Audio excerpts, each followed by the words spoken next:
হোঁচট খাইতেই পারে মানুষ, চলতে গিয়ে মানুষ পিছলা খায়, তাই বলে কি পিছলা খাইয়া আর সোজা হইয়া দাঁড়ায় না, না ফইরেই থাকে? তো এইটা তো উচিত, ভুল হবে। চলার পথে অনেক দিন চোখ নামায় রাখছি, আজ হয়তো নারীর প্রতি নজর পড়ে গেছে, হ্যাঁ ভুল হইতেই পারে। সবসময় সত্য বলার চেষ্টা করি, আজ হয়তো একটা ভুল বলে ফেলছি, মিথ্যা বলে, হতেই পারে। কিন্তু লাগাতার মিশা কথা বুঝছেন আমার কথাটা? প্রত্যেকদিন মিশা কথা, প্রতিদিন বুঝি মানুষের সুদ খায়, প্রতিদিন বুঝি ওজনে কম দেয়, প্রতিদিন বুঝি কাস্টমারের ঠকা। এটা কি মুসলমান? এ কেমন ধরনের পাপী? 30 বছর বুঝি প্রত্যেক দিন টেলিভিশন চলবে আপনার ঘরে, প্রতিদিন আপনার ঘরে নিয়ম মাফিক নাচ গান নর্তকের ছবি চলবে। আপনাদের আখিরাত নাই?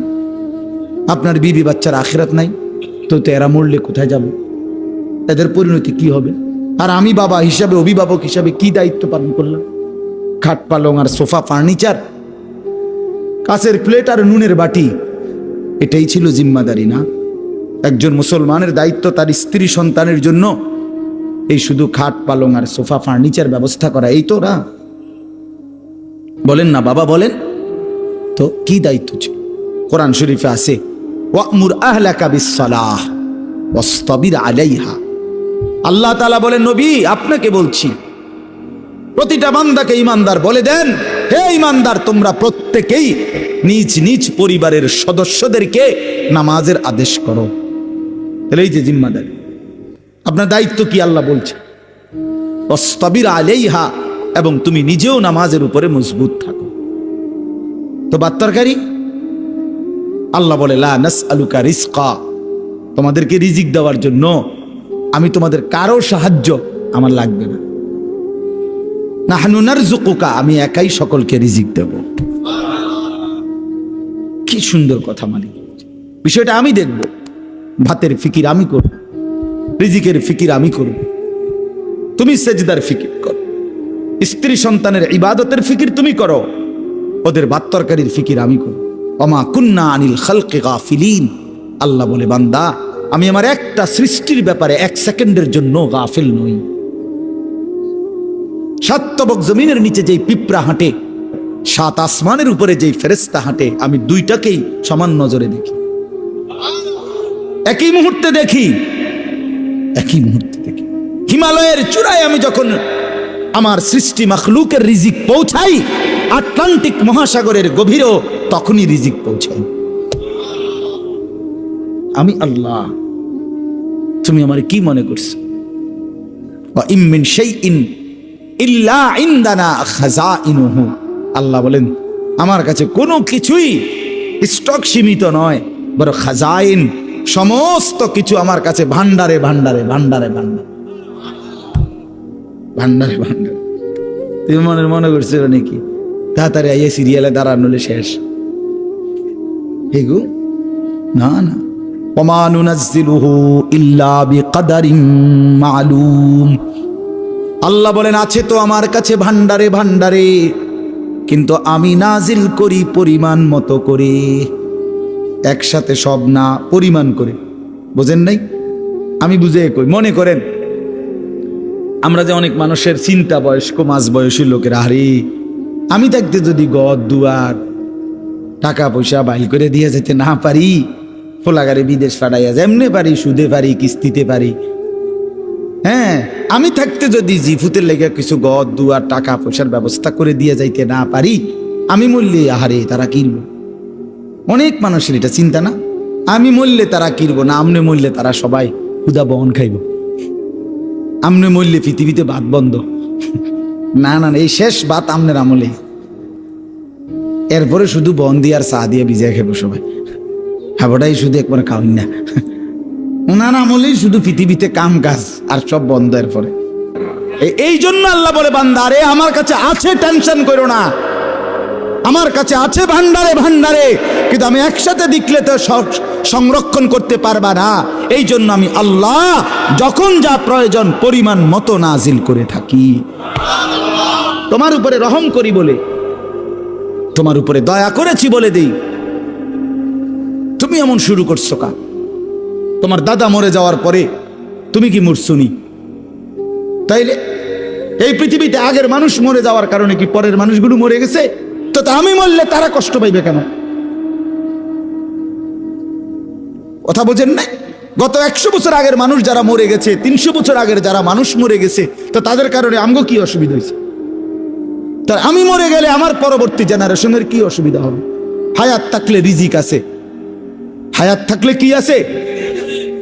এই জন্য আমি আপনাদের কাছে অনুরোধ করলাম, ভাই দয়া করে আমরা প্রত্যেকেই এই কথাটা, এই যে কয়জন আল্লাহর বান্দা বসছেন, চাচারা, বাবারা, নওজোয়ান ছেলে তোমরা, আমার ভাই, নিজেকে আমরা মুসলমান মনে করি, আল্লাহ আমাদেরকে এই দৌলত দিছেন। আমরা যদি আল্লাহকে ভুলে যাই, আখিরাতকে ভুলে যাই, বিশ্বাস আল্লাহর কসম, তাহলে আর আমাদের জীবনের কোনো মূল্য থাকে না। আমি শক্ত বললাম আর কি, কিন্তু বাস্তবতা এটাই, মানুষের কোনো পরিচয় থাকে না। কোরআন শরীফে একেবারে আমি বললে রাগ করার কিছু নাই, কোরআন শরীফে স্পষ্ট আছে। আল্লাহ বলছেন, যে মনের ইচ্ছা মতো চলে, আমার হুকুমের খেলাফ, নিজের মনে যা চায় তাই চলে, কসম আল্লাহর, আল্লাহ বলছে, হে নবী শুনেন, সে কোনো মানুষ না, ইনহুম ইল্লা কাল আনআম, সে শুধুই জানোয়ার। ইনহুম ইল্লা কাল আনআম, এটা নফি ইস্তিসনা, মানে আর কিছু নয়, তার পরিচয় আর কিছুই নয়, শুধুই চতুষ্পদ জন্তু। তাহলে কঠিন কথা আল্লাহ বলছে। এই জন্য যে জীবনে আখেরাত নাই, যে জীবনে পরকালের কথা নাই মনে, সে জীবন জীবন না। আপনি আপনার মন মতো আখেরাত সাজাইলে হইতো না। একবার না, শত শতবার আল্লাহ বলছে, বান্দা ভুলে যেও না, ভুলে যেও না, ভুলে যেও না, এই হাসি, এই কান্না, এখানকার সুখ, এখানকার বাড়ি, এখানকার সম্পদ, এখানকার ছেলে মেয়ের উপার্জন, এটা মিলাইয়া তৃপ্ত হয়ে যাইও না যে আমার পরিকল্পনা শেষ, আমার টার্গেট শেষ, আমার দুনিয়ায় আগমনের উদ্দেশ্য শেষ। না বান্দা, তোমাকে সামনে যেতে হবে, কবরে, আখেরাতে, হাসরে, ফুলসিরাত পার হইতে হবে। তার জন্য সামানা কোথায়, তার জন্য তোমার পাথেও কোথায়, সেটা মিলাও, সেটা মিলাও, সেটা দেখো। আফসুসের ব্যাপার, আজকে আমার দেশ, আমার সমাজের মানুষ, বয়স্ক 60 বছরের, 70 বছরের মুরব্বীরা, অনেকের জীবন তৃপ্ত, অনেকের জীবন সন্তুষ্ট হয়ে গেছে এই কথার উপরে যে 3টা ছেলে ছিল, 3 জনরেই বিদেশ পাঠিয়ে দিছি, 4টা মেয়ে ছিল, 4টা মেয়েই বিয়ে দিয়ে ফেলছি, একটা বিল্ডিং করছি, শহরে জায়গা কিনছি, ব্যাংকে টাকা জমাইছি, ব্যবহারের একটা গাড়ি আছে, খালাস, দুনিয়ায় আসার উদ্দেশ্য কামিয়াব, দুনিয়ায় টার্গেট ফিল আপ, আর কোনো কাজ নেই। যে জন্য আসছে উদ্দেশ্য হাসিল হয়ে গেছে, এটাই দুনিয়া আসার উদ্দেশ্য, ঠিক না? কথা বলেন না কেন? 3 ছেলে বিদেশ পাঠানো, 4 মেয়ে বিয়ে দেওয়া, একটা বাড়িতে বিল্ডিং করা, অত্যাধুনিক টাইলস ব্যবহার করা, এখন আপনি সুখে খান, এখন ফ্যান চলে, এখন এসি চলে, এখন আপনার ছেলে মেয়ে টাকা পাঠায়, আর আপনি আরামসে ভাত মাছ চাল ডাল খাইতেছেন, আর গপসপ গল্প গুজব করতেছেন, টেলিভিশনে নাচ গান দেখতেছেন, খালাস জিন্দিগি না? আহ, হায় মুসলমান, এই তো তৃপ্তি। বুড়ো মানুষের চা দোকানের আড্ডা দেখলে, বয়স্ক মানুষের চা দোকানের আড্ডা দেখলে বুঝাই যায় উনি তৃপ্ত, ওনার মূলত কোনো টেনশন নেই, কোনো টেনশন নেই। চা দোকানে বসে বসে গপ মারে, সিগারেটের পর বিড়ি খায়, টেলিভিশনের নাচ গান দেখে, আরামসে আরামসে বসে আছে। তার মানে মরবে, পরকাল আছে, এই ভাবনাই নাই, এই ভাবনাই। আহ, আল্লাহ আমাদেরকে বুঝ দান করেন, আল্লাহ আমাদের কলিজার মধ্যে ফিকির দান করেন। আখিরাতের ফিকির ছাড়া জিন্দিগির কোনো মূল্য নাই, আল্লাহ এটাই বলছেন। এখন কি আল্লাহর নবী সাল্লাল্লাহু আলাইহি সাল্লাম ঘুম থেকে উঠে উম্মতকে শিখাইছে, উম্মত একবার ঘুমাইছিলা, মরেই গেছিলা, আবার যখন ঘুম থেকে চোখ মেললা, পৃথিবীর আলো বাতাস আবার দেখলা, আল্লাহকে জানায় দাও, আলহামদুলিল্লাহিল্লাযী আহইয়ানা বাদা মা আমাতানা। মাওলা, আপনার শুকর মাওলা, আমি তো মরেই গেছিলাম, আপনি আবার হায়াত দিয়ে আমাকে বাঁচিয়ে দিলেন। তবে আমি জানি মাওলা, এই মরা আর বাঁচার খেলায় একদিন ঠিকই ওয়া ইলাইহিন নুশুর, আপনার কাছে ফিরে যেতে হবে, ফিরে যেতে হবে। প্রতিদিন চোখ বন্ধ হয়, আবার চোখ আপনি মেলে দেন, মাওলা আমি জানি, তবে এটাও জানি একদিন ঠিকই শুধু বন্ধ করবেন আর খুলবেন না, আপনার কাছেই নিয়ে যাবেন। ইলাইহিন নুশুর। প্রত্যেক ঘুম থেকে জেগে আল্লাহর নবী আল্লাহর কাছে ফিরে যাওয়ার কথা আল্লাহর কাছে নতুন করে মনে করাইতেন, নবায়ন করে নিতেন, নবায়ন করে নিতেন। তাহলে আমাদের প্রতিদিন ফিকির করা উচিত, মাওলা আপনার কাছে ফিরতে হবে, আল্লাহর কাছে ফিরতে হবে। অতএব এই কথাটা আল্লাহ তাআলা মনে করাই দিছেন, আমার দুনিয়া ভোগ করো, আমার জমিন ব্যবহার করো, আমার দেওয়া রিজিক উপভোগ করো। আমি দিয়েছি স্ত্রী, আমি দিয়েছি ছেলে, আমি দিয়েছি মেয়ে, আমি দিয়েছি আলো বাতাস রোদ বৃষ্টি, আসমান জমিন চন্দ্র সূর্য গ্রহ নক্ষত্র, ক্ষেত ফসল ফল ফসল আল্লাহরই দেওয়া। আল্লাহ বলে সবটা নেও বান্দা, শুধু মনে রাখো আবার আসতে হবে, আমার কাছে ফিরতে হবে, আমার কাছে ফিরতে হবে। এটা যদি ভাবি, কলিজার মধ্যে রাখি, তাইলে আর গুনাহ হবে না, আর হারাম হবে না, আর নাফরমানি হবে না। কারণ আমাকে যে যেতে হবে, আমাকে যে হিসাব দিতে হবে, আল্লাহর কাছে যেতে হবে। বলেন হিসাব দিতে হবে কিনা? বলেন, বলেন না সবাই, দিতে হবে কিনা? বলেন আল্লাহর কাছে যেতে হবে কিনা? বলেন না, একটা একটা হিসাব দিতে হবে, একটা একটা। ওয়াকুল্লুহুম আতিহি ইয়াউমাল কিয়ামাতি ফারদান।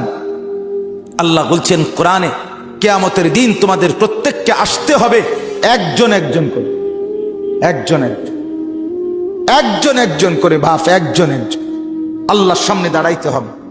ইন্নাল্লাহা সাইয়ুকাল্লিমু, নবী বলছে নিশ্চয়ই আল্লাহ প্রত্যেকের সাথে পৃথক পৃথক কথা বলবেন, একজন একজন করে কথা বলবেন। আল্লাহ তাআলা কথা বলবেন, আল্লাহর কাছে দাঁড়াইতে হবে, আল্লাহ তাআলার মুখোমুখি হইতে হবে। রব্বুল আলামিন বলছেন আহসাহুল্লাহ ওয়া নাসুহু, তুমি ভুলে গেছো জিন্দেগি, আমি গুনে গুনে রাখছি, গুনে গুনে। ওয়া কাফা বিযুনুবি ইবাদি খাবীরাম বাসীরা, বান্দা তোমার প্রত্যেকটা গুনার হিসাব রাখার জন্য আমি একাই যথেষ্ট। আমি পাই পাই হিসাব রাখছি, রাত কিংবা দিন, সকাল কিংবা দুপুর, আলো কিংবা অন্ধকার, একাকী কিংবা প্রকাশ্য, আমি সারাক্ষণ ছিলাম, আমি ছিলাম, আমি দেখছি, আমি দেখছি, আমি খবর রাখছি, আমি খবীর, আমি বসির, আমি আলিম, আমি সামিআ। আস্তে যা বলেছ তাও শুনেছি, জোরে যা বলেছ তাও শুনেছি, চোখের বাঁকা চাহনিতে যা দেখছো তাও আমি জানি, অন্তরের ভিতরে যা গোপন রাখছো আমি তাও জানি, পাতা পড়লেও আমি জানি, তোমার নিঃশ্বাস পড়লেও আমি জানি। সাতবক জমিনের নিচে যেই পিঁপড়া হাঁটে আমি তাকেও দেখি, সাত আসমানের উপরে যে ফেরেশতা হাঁটে আমি তাকেও দেখি। আমার থেকে তুমি আড়াল করবে কিভাবে? আল্লাহর থেকে আড়াল করবেন কিভাবে বাপ? অতএব দয়া করে আজ রাত গভীরে আপনাদের কাছে এটাই আবেদন, আখিরাতের ভাবনা পাবেন, গুনাহ ছেড়ে দেন, হারাম ছেড়ে দেন, হারাম ছেড়ে দেন বাপ। দুনিয়া কাফেররা নিয়ে নেক রে বাপ, দুনিয়া কাফেররা নিয়ে নেক। ইহুদিদেরকে দুনিয়া দিয়ে দেন, খ্রিস্টানদেরকে দুনিয়া দিয়ে দেন, হিন্দুদেরকে দুনিয়া দিয়ে দেন, বৌদ্ধদেরকে দুনিয়া দিয়ে দেন, নাস্তিকদেরকে দুনিয়া দিয়ে দেন, মুরতাদদেরকে দুনিয়া দিয়ে দেন। ইমানদার আপনি জান্নাত থেকে নিয়ে নেন, আখিরাত থেকে নেন। হযরতে ওমর রাদিয়াল্লাহু তাআলা আনহু একদিন নবীজির ঘরে ঢুকে দেখছে একটা চাটাইয়ের মধ্যে আল্লাহর নবী সাল্লাল্লাহু আলাইহি সাল্লাম শুয়ে আছে, শুধু চাটাইয়ের উপরে। ওয়াকাদ আসরা ফি জামবি, চাটাইয়ের দাগ, আল্লাহর নবীর দেহ মুবারকের মধ্যে দাগ পড়ে গেছে। মাথার নিচে একটা খেজুরের ছাল দিয়ে বানানো বালিশ, আর একটা চামড়া ঝুলানো, আর কিছু ছাতু পাউডারের মতো পায়ের কাছে রাখা, যেগুলো পানি দিয়া গুইলা খাবে। হযরত ওমর ঘরের মধ্যে চারটা জিনিস দেখছে, একটা চাটাই, একটা খেজুরের ছালের বালিশ, একটা চামড়া, আরেকটা ছাতু অল্প কিছু খাবারের জন্য। হযরত ওমর অজরে চোখের পানি ফেলে কাঁদতে শুরু করছে। আল্লাহর নবী বললেন, মা ইয়াবকিকা ইয়া ওমর, ওমর কে তোমারে কাঁদালো, কাঁদতেছো কেন? হযরত ওমর বললেন, ইয়া রাসূলুল্লাহ লিমা লা আবকি, আমি কাঁদবো না কেন? আপনার এই দৃশ্য দেখে না কেঁদে থাকি কেমনে, না কেঁদে থাকবো কেমনে? রোমের বাদশাহ, পারস্যের বাদশারা রেশমের কাপড় পরে, স্বর্ণরৌপ্যের গালিচার মধ্যে বিছানায় শোয়, আর আপনি শ্রেষ্ঠ রাসূল, সাইয়্যিদুর রাসূল, মুসাদ্দিকুর রাসূল, নবিয়ুল আম্বিয়া, নবিয়ে দু জাহাঁ, নবী দো শাহ, নবী দো আলম, ফখরে মৌজুদাত, কায়নাতের সরদার আপনি। আপনার এই হালাত দেখে আমি কাঁদবো না কেন? আল্লাহর নবী, হাদিসের মধ্যে আছে, আল্লাহর নবী বললেন, ওমর, আমা তারদা আন তাকুনা লানাল আখিরাহ ওয়ালা হুমুদ দুনিয়া। ওমর, তুমি কি এতে খুশি হবা না আমরা আখিরাত থেকে নেব, ওরা দুনিয়া থেকে নেয়? ওরা দুনিয়া নিয়ে নেয়, আমরা আখিরাত থেকে নেব। হযরত ওমর চোখের পানি মুছে বললেন, ইয়া রাসূলুল্লাহ, আমি রাজি, আমরা আখিরাত থেকেই নেব, ওরা দুনিয়া দিয়ে দিলাম। ওয়ালাউলা আন ইয়াকুনা আন-নাসু উম্মাতান ওয়াহিদা লাজআলনা লিমান ইয়াকফুরু বির-রাহমান সুকুফাম মিন ফিদ্দা। আজীব আয়াত কোরআনের এটা। আল্লাহ বলে, শোনো বান্দা, ওই বান্দার শোনো, আমি না চাইছিলাম কাফের বেঈমানকে ঘর বাড়িগুলো শুদ্ধা স্বর্ণ রৌপ্য দিয়ে দুনিয়ার ঘর বাঁধাই করে দেই, দুনিয়া তারে দিয়ে দেই পুরাটা, তোমারে জান্নাত পুরাটা দিয়ে দেব। ইমাম ইবনু রাজব হাম্বলি রহমতুল্লাহ আলাই তার কিতাবের মধ্যে লিখছেন, প্রতিটা দিন, খেয়াল করে শুনেন, প্রত্যেকটা দিন দুনিয়াবাসীকে ডেকে বলে, হে দুনিয়াবাসী, আমি শুধু আজকের জন্যই, একবারের জন্যই পৃথিবীতে এসেছি, কিয়ামত পর্যন্ত আর আসবো না। হে দুনিয়াবাসী, আমারে নষ্ট করো না, বরবাদ করো না, আমারে কাজে লাগাও। এরপরে তাফসীরে আমরা পড়ছি, সন্ধ্যা যখন হয়, সন্ধ্যা মানে মাগরিবের ওয়াক্তে দিন শেষ হয়ে যায় না, কথা বলেন না, সূর্য যখন ডুবে যায় তখন রাত শুরু হয়, ঠিক কি না বলেন? এই সন্ধ্যার আগে আগে দুনিয়াকে আবারও এই দিনটা, আজকের দিনটা, এটা আবার চিৎকার করে পৃথিবীবাসীকে বলে যে, হে দুনিয়াবাসী, আমি তো শেষ হয়ে যাচ্ছি, একটু নেক আমল করে আমার একটু কাজে লাগাও না। ফজর গেল, জোহর গেল, আসর চলে গেল, একটা সেজদাও দিলা না, আমি বুঝি এমনিই তোমার জীবন থেকে বিফলে হারিয়ে যাবে, আমি বুঝি এমনি এমনি হারায় যাবে। আহা কি করলো, আহা কি করলো। এভাবে প্রতিটা রাত পৃথিবীবাসীকে ডেকে বলে, হে দুনিয়াবাসী, আমি একবারের জন্যই এসেছি, আর আসবো না কোনোদিন, তোমরা আমারে নষ্ট করো না, কাজে লাগাও। ফজর হওয়ার আগে, সুবহে সাদিকের আগে আগে রাত্রটা আবার ডেকে বলে, আহা দুনিয়াবাসী, আমি তো চলে যাচ্ছি, শেষ হয়ে যাচ্ছি, আমারে কি কাজে লাগাইবা না? সেজদা তাইলে দিবা না? আমার মনিবের জন্য একটা গোলামি করবা না? এভাবে রাত, সারাটা রাত ঘুমে ঘুমে, মোবাইল টিপতে টিপতে, নর্তকীর ছবি দেখতে দেখতে, নাচ গান উলঙ্গ দৃশ্য দেখতে দেখতে শেষ করে দিলা, শেষ করে দিলা। আল্লাহ আমাদেরকে বুঝ দান করেন। আমার বাপ, আমার ভাই, আজকে আমি আপনাদের সামনে কোরআনুল কারীমের 9টা আয়াত ধারাবাহিক পড়ছি।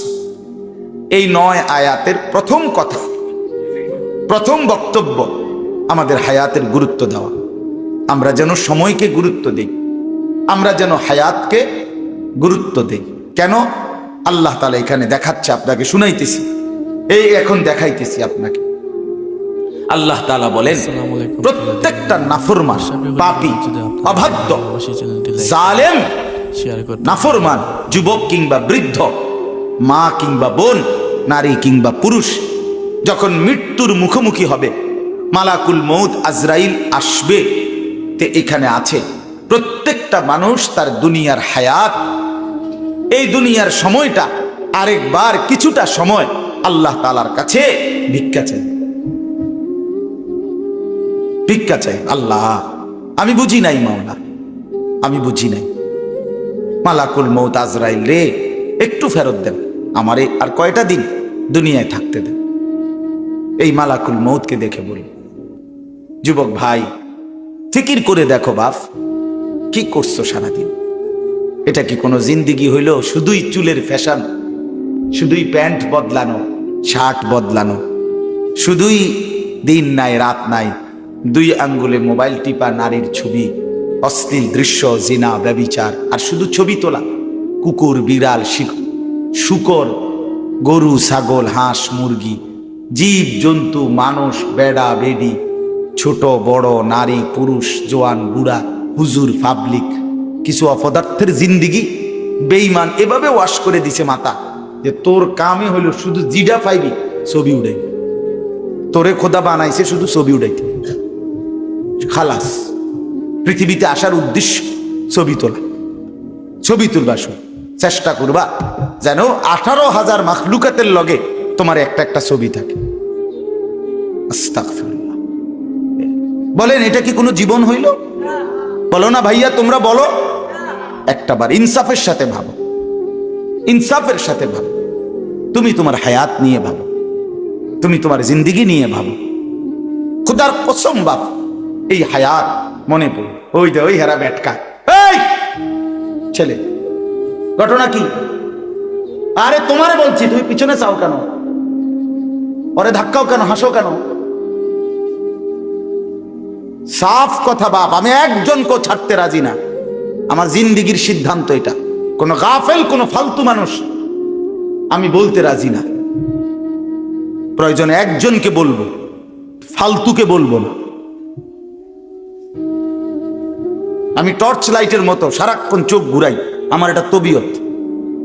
এক সিদ্ধান্ত নিয়ে জিন্দিগির এই বয়ান করি, আমার নওজোয়ান বদলাইতে হবে।